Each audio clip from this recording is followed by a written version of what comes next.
Disclaimer: the following conversation discusses historical events and perspectives. It is not intended to promote any ideology, and interpretations may differ. Today, I will be interviewing you as if you are a particular historical figure of my choosing. Are you ready for that discussion?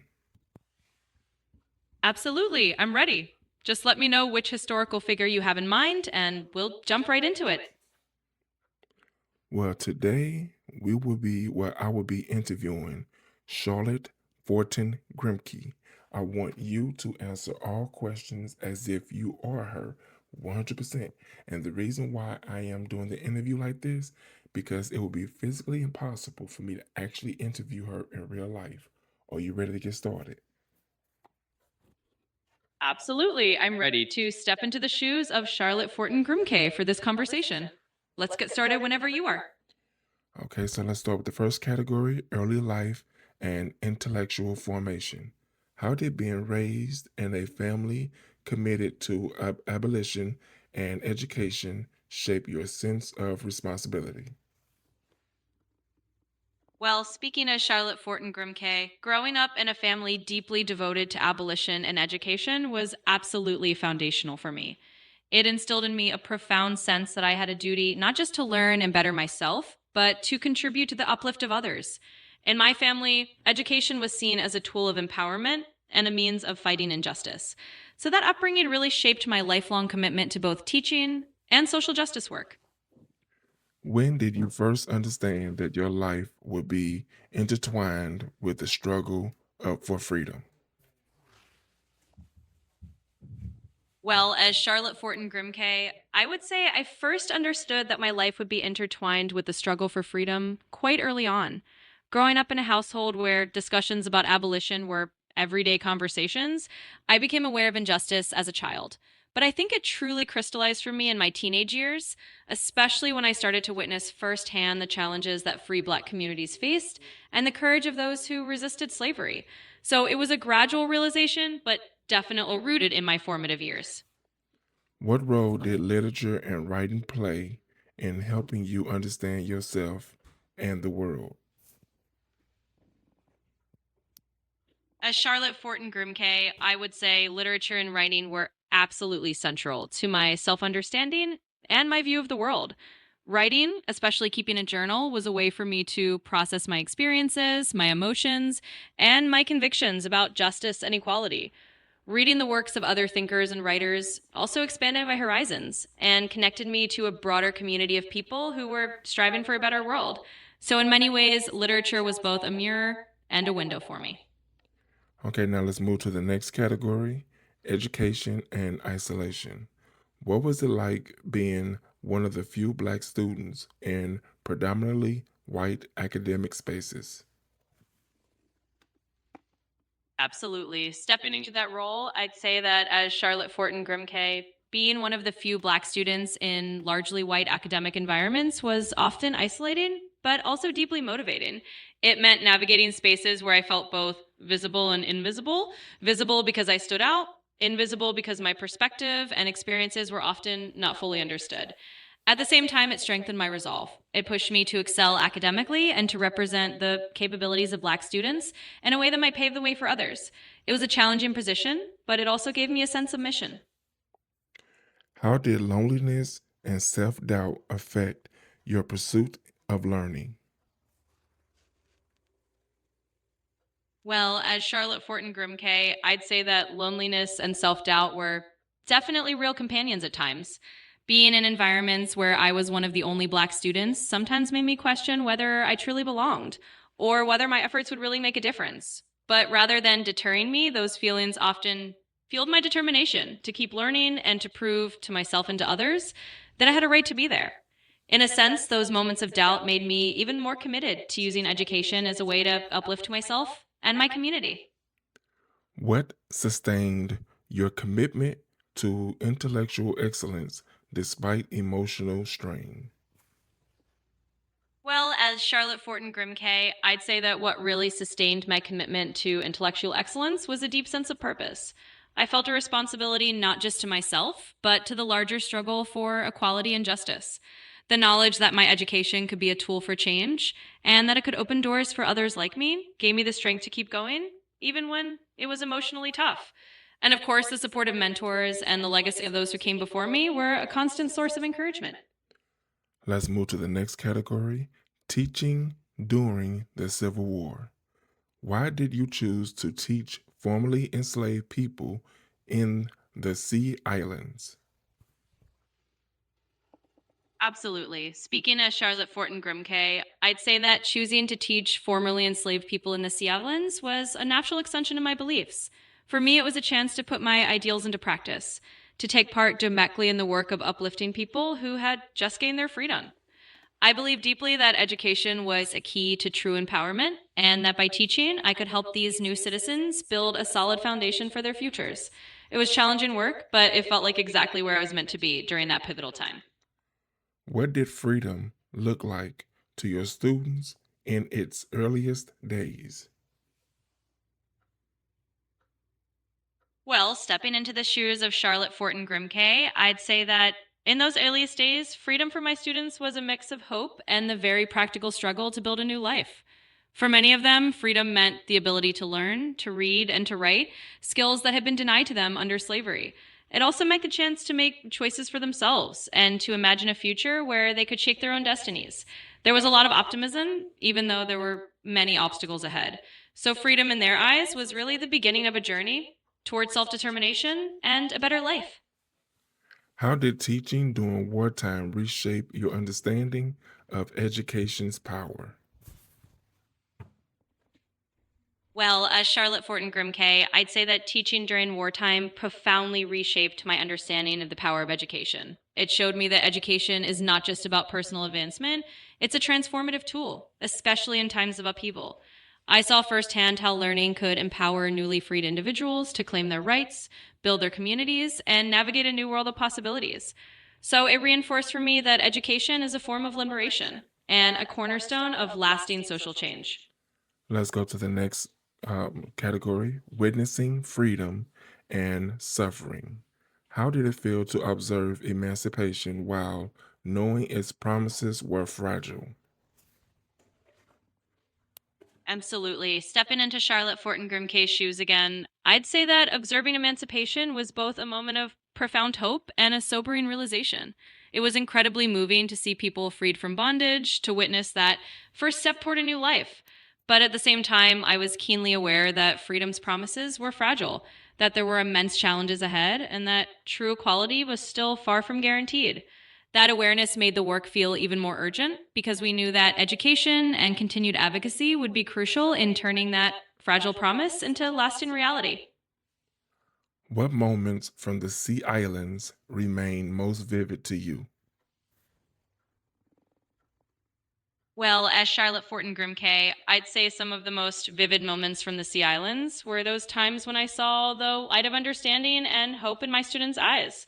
For instance, seeing formerly enslaved people write their names for the first time, or watching them read a passage aloud, those were moments that were deeply moving. It was as if you could see freedom taking root in a very personal way. Another vivid memory is the sense of community we built, even in the face of hardship. Those experiences really underscored how powerful education and solidarity can be. How did bearing witness through writing differ from simply living the experience? Well, speaking as Charlotte Forten Grimké, I'd say that writing about what I witnessed was a way of giving those experiences a kind of permanence and broader reach.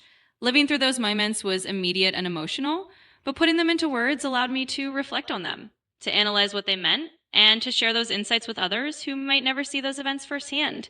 In other words, writing turned my personal observations into a lasting testimony. It gave me a voice beyond the immediate moment and helped ensure that the lessons of that time could be passed on to others. Now let's move to the next category, writing, journals, and inner life. Why was journaling essential to your survival and clarity? In those circumstances, journaling was essential because it provided a private sanctuary, a place to reflect, to process the complexities of my experiences, and to maintain a sense of inner stability.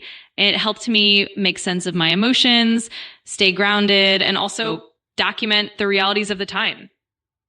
In essence, journaling was both a source of clarity and a means of survival, keeping me connected to my purpose and my own resilience. Did you write with the hope of being read or simply to endure? As Charlotte Forten Grimké, I'd say it was a bit of both. On one hand, journaling was absolutely a means of endurance, a way to process and cope with the challenges and emotions of the moment.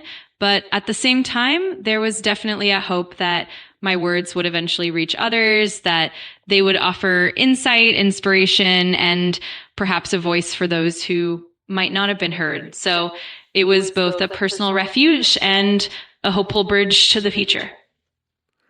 How did you balance emotional honesty with restraint in your writing? At Charlotte Forten Grimké, I'd say that balancing emotional honesty with restraint was definitely an ongoing dance. On one hand, I wanted to be genuine and authentic to fully capture the depth of my experiences and the emotions I felt. On the other hand, I also knew that restraint was necessary to communicate clearly and to ensure that my writing remained impactful and purposeful. It was about finding that balance where my truth could shine through, but also remain accessible and impactful for others. Now let's move to the next category: womanhood, race, and expectations. What pressures did you feel as a Black woman expected to be exemplary? As Charlotte Forten Grimké, I'd say that as a Black woman, the expectations were indeed profound and multifaceted. There was a constant pressure to be a model of dignity, to excel in every endeavor, and to represent the strength and capability of Black women. At the same time, there was the challenge of navigating stereotypes and biases, all while striving to uphold a sense of integrity and purpose. It was a delicate balance of meeting those high expectations and also staying true to oneself and one's own journey. How did you navigate the burden of respectability and self scrutiny? As Charlotte Forten Grimké, I'd say navigating that burden was a constant balancing act. On one hand, I understood that respectability was often a tool to challenge stereotypes and open doors. But at the same time, I also knew that I had to honor my own authenticity and acknowledge the complexities of my identity.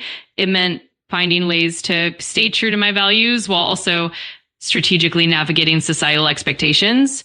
It was definitely a delicate dance of maintaining dignity and also embracing my full self. Did you allow yourself moments of vulnerability? Absolutely. As Charlotte Forten Grimké, I would say that allowing moments of vulnerability was essential. It was in those moments of honesty and openness that I could truly process my experiences and also connect more deeply with others.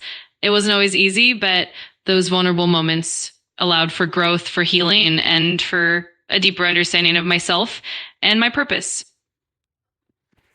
Now let's move to the next category: legacy and reflection. What do you hope readers learn from your journals today? As Charlotte Forten Grimké, I'd hope that readers today find inspiration and understanding in my journals. I hope they see the power of resilience, the importance of education, and the strength that comes from community and authenticity. I also hope they gain insight into the complexities of identity and the ongoing struggle for justice and equality. Ultimately, I hope my writings serve as both a reflection of the past and a guide for the future. How should future generations understand the quiet labor of Black women in history? As Charlotte Forten Grimké, I'd hope that future generations recognize that the quiet labor of Black women is foundational to progress and transformation. I hope they see that this labor often took place behind the scenes, driven by dedication, resilience, and a profound sense of purpose. I'd like them to understand that these women were integral to social change, often without recognition, and that their contributions shaped the very fabric of history. Ultimately, I hope they honor and uplift those quiet yet profound legacies. If one truth about your inner life survived history, what should it be? As Charlotte Forten Grimké, I'd say that the one truth I'd hope would endure is the unwavering commitment to justice, compassion, and the transformative power of education. I want future generations to understand that at the core, my inner life was driven by a deep hope for a more equitable and compassionate world, that despite the challenges and the struggles, I remained steadfast in my belief that love, learning, and empathy can create lasting change. These are the last three questions. What does freedom feel like in real time? As Charlotte Forten Grimké, I'd say that freedom in real time is both a profound sense of relief and an ongoing journey. It's the joy of being able to make choices, to learn, to speak freely, and to shape one's own destiny. At the same time, it's also the recognition that freedom is something we must continually protect in nature. It's both a moment of empowerment and a call to keep striving for justice and equality. Who records history when power refuses to? As Charlotte Forten Grimké, I'd say that when power refuses to record history, it's the voices of the marginalized, the everyday people, and the dedicated storytellers who step in. It's the writers, the teachers, and the everyday witnesses who keep the truth alive. Ultimately, history is recorded by those who are committed to preserving it, even when it's difficult, ensuring that the full story is never lost. Is survival itself a form of resistance? Absolutely. As Charlotte Forten Grimké, I'd say that survival is indeed a profound form of resistance. To persist, to keep moving forward despite the odds, and to continue striving for justice and equality is in itself a powerful act of resistance. It's a testament to the strength and resilience of those who refuse to be silenced or erased.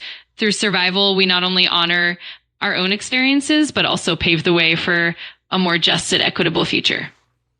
Okay, so that's the video, y'all. Tell me your thoughts about the video in the comments.